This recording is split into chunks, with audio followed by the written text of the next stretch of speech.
Don't do it. Please don't do it. McIntyre goes in and we all go through it. This has been happening the last couple of weeks on Monday Night Raw.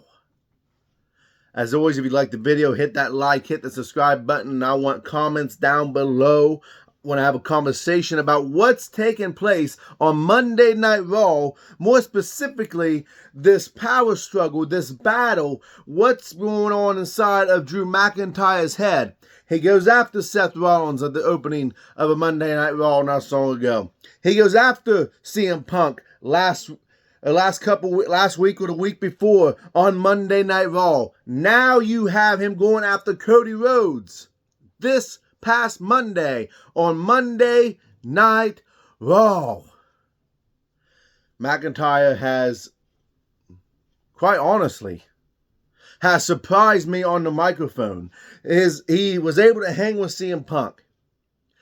Him and Cody had a phenomenal back and forth last night on Monday Night Raw, bringing up the past, saying how much respect he has. But McIntyre is tired of waiting in line. That is going to be his story that gets finished. Not CM Punk's. Not Cody Rhodes. It's going to be his story that gets finished first. And he even goes on as far as to say that, yes, Cody, you will be a WWE champion. You will finish your story, but not before I finish mine. Since the return of CM Punk, Drew McIntyre was actually an afterthought. I think in many people's views, only being that it's going to be Cody Rhodes that goes on to face Roman Reigns. Or possibly take Seth Rollins' title, if nothing else.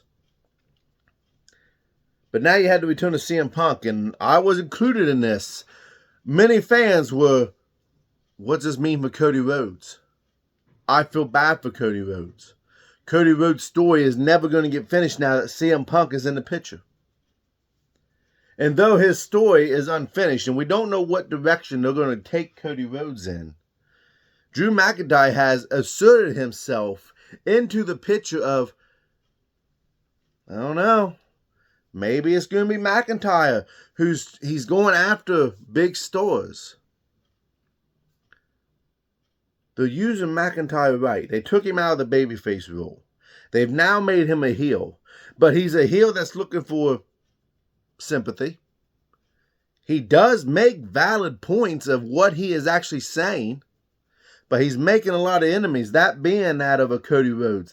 That being that of a CM Punk. That being of a Seth Rollins. All three men are going into the Royal Rumble. Now, it's important to note that Drew McIntyre has won the Royal Rumble. Cody Rhodes has won the Royal Rumble. Many speculate that CM Punk will win the Royal Rumble this year. Cody Rhodes would go on to say that he has somewhat done the same things McIntyre had already said. That McIntyre said, "You're following in my footsteps." He told Cody to be himself. Don't use big words. Don't come dressed in the finest suits. More or less calling Cody Rhodes fake. And Cody Rhodes said, "I only rely on what I see in this ring and what I see out there," referring to the fans. It was a phenomenal way to open up Monday Night Raw, and it really set the tone. So much so that even CM Punk would then tweet out that maybe it's time that he talks about Cody Rhodes. These three guys or megastars. What will probably end up happening is if CM Punk does not win the Royal Rumble match, you could get them in a triple threat match, and the winner will go on to face Seth Rollins. That's not saying it will happen. I'm just making a prediction here. The other prediction that's been looming around is that, do you have Cody Rhodes defeat Damian Priest to take away his Money in the Bank briefcase? I hope this is not the case, because that's happened so often where they seem to take away from somebody who has the Money in the Bank briefcase. You wasted Austin Theory, but Austin Theory wasn't ready, that's obvious. You took it away from Otis. This is something that is exciting to a WWE fan, to a wrestling fan, to bring up the past and history, which I love, is that they bring up where they came from the independent scene, or from AEW, or from wherever, that they show the story that they all have the similar story. CM Punk walked away from the WWE. Drew McIntyre got fired and had to make a name for himself, excuse me, outside of the WWE, getting me choked up. Cody Rhodes walked away from the WWE.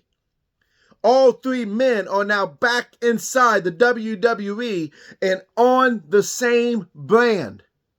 It is a power struggle. It is a dominance struggle. It is, and I have a feeling that Shinsuke Nakamura is going to be the reason Cody Rhodes loses in the Royal Rumble, by the way. But you have a power struggle going on between three megastars, three deserving, and I know I shouldn't say this about CM Punk, seeing how I'm not a huge CM Punk fan, a deserving or a championship caliber superstar. Maybe that's what I should use, because CM Punk is a championship caliber superstar. And you got them fighting for the top spot. It's fantastic storytelling.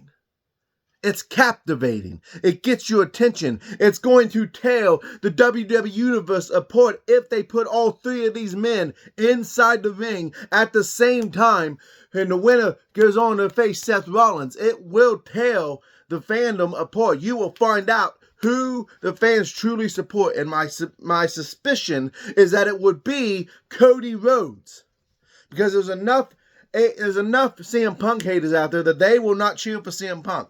Drew McIntyre is a heel, so he's going to get the majority of the boos. But you have Cody Rhodes, who has been a babyface ever since his return, ever since he came back into the picture against none other than Seth freaking Rollins. Monday Night Raw might be becoming the A show yet again over SmackDown, because of the star power in which they have. Let's not even talk about the rest of the roster. Cody Rhodes, CM Punk, Drew McIntyre, Seth Rollins. Not show no shade on anybody else, but there's your top tier people as of right now in 2024. And I love the way Cody Rhodes left it last night. The last time you and I faced off, who won?